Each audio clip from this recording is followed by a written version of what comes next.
মানুষ ছিল লিস্টের মধ্যে সর্বশ্রেষ্ঠ গরিব, কথা বলেন ঠিক কিনা? এই উমর ফারুক, এই বিলাল রাদিয়াল্লাহু তাআলা আনহুর মর্যাদার এত বেড়ে গেল। আল্লাহর পয়গম্বর মক্কা বিজয়ের পর মাথার মধ্যে ছোট্ট একটা হাদিস ঢুকে গেল, বলে দেই।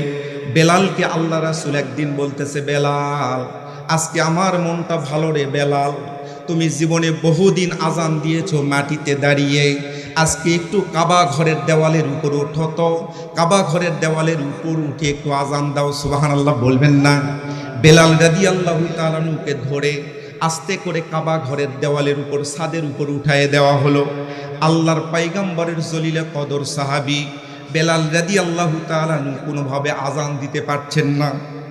এদিকে তাকায়, ডান দিকে তাকায়, বাম দিকে তাকায়, সামনে তাকায়, পিছনে তাকায়। আল্লাহর নবী নিজ থেকে ডাক দিয়ে বললেন, ও বেলাল তোমার কি হলো গো?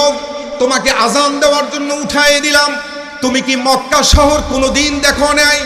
আজকে আজান দিবে, আজান দাও তুমি, আমি একটু নিচ থেকে দাঁড়িয়ে তোমার আজানটা তৃপ্তি সহকারে শুনবো। বেলাল রাদিয়াল্লাহু তাআলা চোখের পানিটা ছেড়ে দিলেন, দরদর করে চোখের পানি ছেড়ে দিয়ে ডাক দিয়ে বলতেছেন, নবী গো, নবী গো, আমাকে জীবনে বহুবার আজান দিতে বলেছেন, মাটিতে দাঁড়িয়ে কাবা ঘরকে সামনে রেখে আজান দিয়েছি, কিন্তু আজকে কাবা ঘরের উপর দাঁড়িয়ে দিয়েছেন, কোন দিক হয়ে আজান দিব সেটাই তো বুদ্ধি পাচ্ছি না, কোন দিক হয়ে আজান দিব সেটাই তো ঠিক পাচ্ছি না। সুবহানাল্লাহ বলবেন না? আল্লাহর পয়গম্বর ডাক দিয়ে বললেন, বেলাল তুমি কি জানো না রে বেলাল, ও বেলাল, আমি পয়গম্বর আলাইহিস সালাতু ওয়াস সালাম, আমি হলো কাবার কাবা। সুবহানাল্লাহ বলবেন না? আমি পয়গম্বর কাবার কাবা, তুমি কাবা ঘরের উপর দাঁড়িয়েছো, আমি পয়গম্বর যেখানে দাঁড়িয়ে আছি সেই দিক হয়েই তুমি আজান দিবে।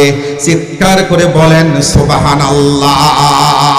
কাবার কাবা বলার অর্থটা হলো আল্লাহর পয়গম্বর আল্লাহ রাব্বুল আলামিন বলে দিয়েছেন, লাকাদ কানা লাকুম ফি রাসূলিল্লাহি উসওয়াতুন হাসানা, তোমার পরিবারের মধ্যে আদর্শ হবে আল্লাহর রাসূলের আদর্শ, তোমার ইউনিয়ন পরিষদের মধ্যে আদর্শ হবে আল্লাহর রাসূলের আদর্শ, তোমার উপজেলার মধ্যে আদর্শ হবে আল্লাহর রাসূলের আদর্শ, তোমার উপজেলার চেয়ারম্যানের আদর্শ যদি আল্লাহর রাসূলের আদর্শের সঙ্গে না মানে না মিলে, ওই চেয়ারম্যানকে মানা তোমার জন্য জায়েজ নাই।